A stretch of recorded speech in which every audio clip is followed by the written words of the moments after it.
Salut à tous, bienvenue sur ma chaîne YouTube. Aujourd'hui, un petit tour du côté de Facebook et de qu'est-ce qui va se passer en 2018 par rapport à Facebook. Et c'est une grosse révolution qui arrive évidemment dans Facebook par rapport aux fanpages. Ce qu'on appelle les fanpages, en fait, ce sont tout simplement les pages professionnelles dans Facebook. Voilà.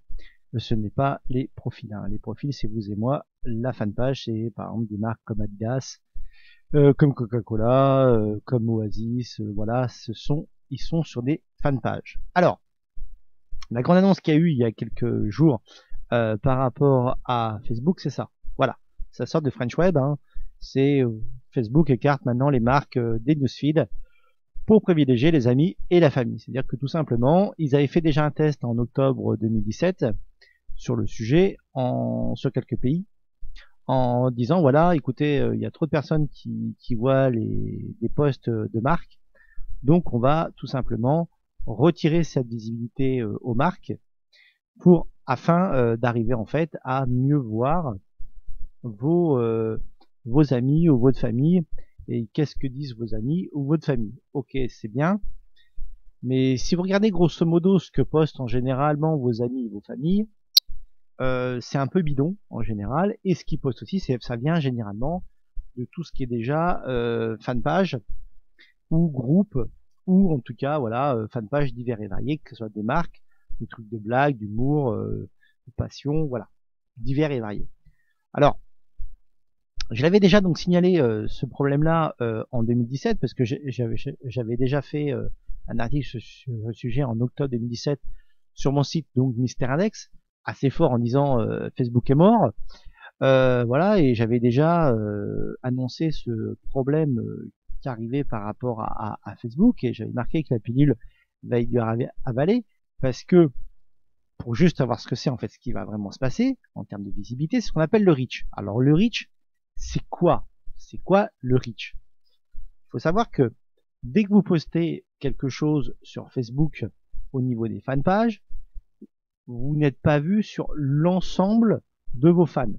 Donc, en 2012, vous étiez à peu près à une 20-25% de taux de vue naturel par vos chers fans. Donc le reach en général, c'est quoi? C'est le fait que vos posts soient vus d'une manière naturelle.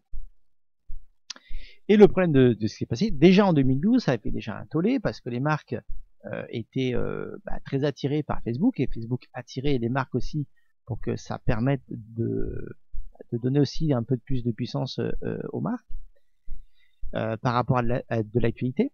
Et là, au fur et à mesure du temps, donc jusqu'à aujourd'hui en 2018, Facebook a fait que diminuer ce reach, voire carrément aujourd'hui l'élimine. C'est-à-dire qu'aujourd'hui, vous auriez 1000, 1500, 10 000, 100 000 fans, vous n'êtes plus vu. Voilà, vous n'êtes plus vu.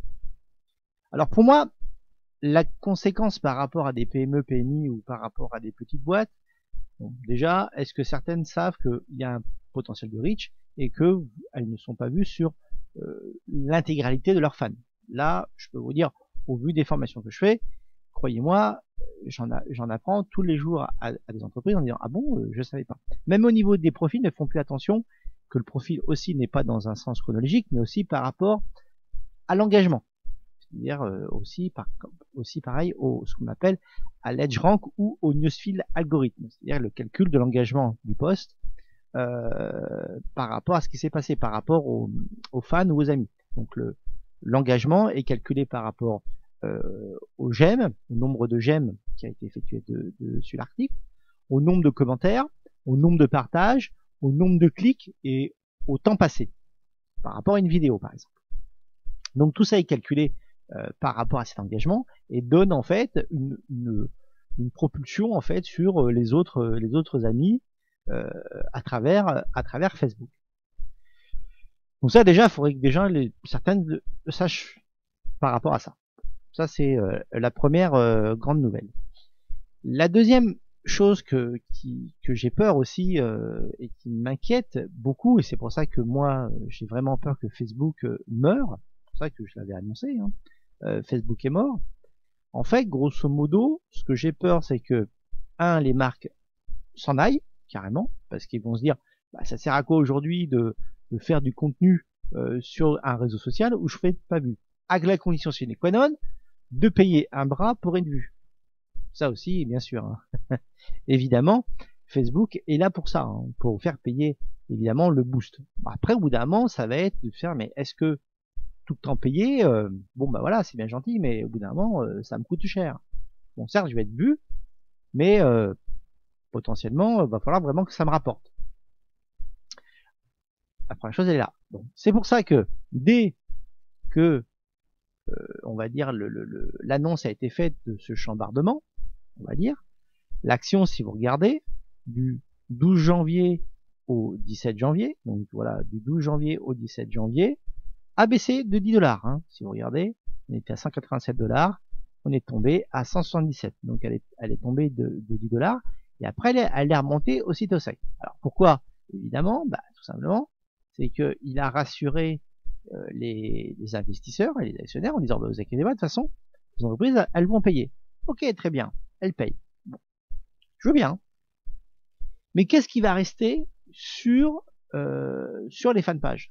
Si, c'est ce que je vous expliquais un peu en introduction, vos amis partagent en général des choses par rapport aux fanpages, qu'est-ce qui va rester en fait au niveau des flux d'actualité, des fils d'actualité des profils en termes d'actualité? Pour moi, il est clair et net que si les profils ne voient plus les fanpages, ça sera plus partagé, donc ça sera plus vu, et il va rester en fait que l'actualité des profils qui sont vraiment des fois hyper intéressants. Hein, on est bien d'accord? Super intéressant des fois ce qu'écrivent vos amis. On est bien d'accord? Donc au final, qu'est-ce qui va se passer? C'est que bah, au fil de l'eau, Facebook va perdre de l'actualité dans le fil. Les gens vont moins retourner de temps en temps sur Facebook. Donc au fur et à mesure du temps, les gens vont de moins en moins aller sur Facebook, se connecter pour aller voir l'actualité, de leurs amis. Parce que de toute façon, ce qu'ils vont donner, ça va pas être génial. Comme en plus le contenu marque qui était aussi intéressant, bah, ils ne le verront plus, bah, il y aura encore moins d'actualité. Donc au final, Facebook va mourir tout simplement par manque d'actualité. Il faut savoir qu'un réseau social, on y va parce que il y a quelque chose d'intéressant au niveau du fil d'actu. S'il n'y a plus rien, qu'est-ce qui me fait revenir sur un Snapchat, un Twitter, un LinkedIn, un Facebook? C'est ce qu'il y a dessus. Si je prends le cas de Copain d'avant, pourquoi Copain d'avant, on est partis tous de Copain d'avant? Parce qu'au final, Copain d'avant, il n'y avait pas de mur, il n'y avait pas de fil d'actualité. Alors, bien sûr, ils en ont mis un après, mais bien après. Et donc, Facebook avait fait déjà son chemin. Et donc, avait tué Copain d'avant. Viadeo, pareil, qui a été, il faut le savoir, il y a eu un dépôt de bilan de Viadeo en décembre 2016, racheté par le Figaro Classified. Pourquoi? Parce que, étant donné qu'il y avait moins de personnes qui s'abonnaient, donc il y avait moins aussi de personnes qui partageaient des infos sur Viadeo. Aujourd'hui, Viadeo a du mal, et encore du mal encore aujourd'hui, à pouvoir réactiver en fait ce réseau social parce qu'on n'y va pas, parce que grosso modo, il n'y a pas d'actu. Il n'y a personne qui va se réabonner et qui va vous demander aussi. Donc pourquoi on va sur LinkedIn? Bah parce qu'il y a souvent de l'actualité qui est intéressante, parce qu'il y a des notifications qui nous font revenir. Pourquoi on va sur Twitter? Parce que Twitter, on a un fil d'actualité qui est avec de l'information assez chaude, top, fait par des influenceurs. Donc on y retourne aussi. Donc le jour où Facebook vraiment va mettre au point, donc logiquement ça va être fait, hein, puisqu'il avait déjà testé sur CPI, je vous le rappelle, en octobre 2017, eh bien je pense qu'au fil de l'eau, on n'ira plus sur Facebook. Donc Facebook va mourir de sa belle mort d'ici quelques mois, années, ben voilà. Voilà ce qui va se passer. Donc voilà ma synthèse de cette problématique qui s'est passée il y a quelques jours par rapport à Facebook et l'annonce de Mark Zuckerberg sur Facebook. Et bien écoutez, si vous voulez commenter, hein, si vous êtes d'accord, vous n'êtes pas d'accord, bah, vous avez le droit, hein, évidemment, je me le répète. Vous avez le droit de commenter et puis bah, je vous répondrai s'il y a des choses qui sont pas claires. et si mon analyse n'est pas bonne non plus. Voilà. Si vous avez aimé aussi la vidéo et la chaîne, abonnez-vous, ça serait sympa. Faites aussi un j'aime sur la vidéo, ça serait aussi sympa, aussi très très sympa. Et bien écoutez, je vous dis à une prochaine sur une autre vidéo. Merci d'avoir suivi. Ciao, bye bye.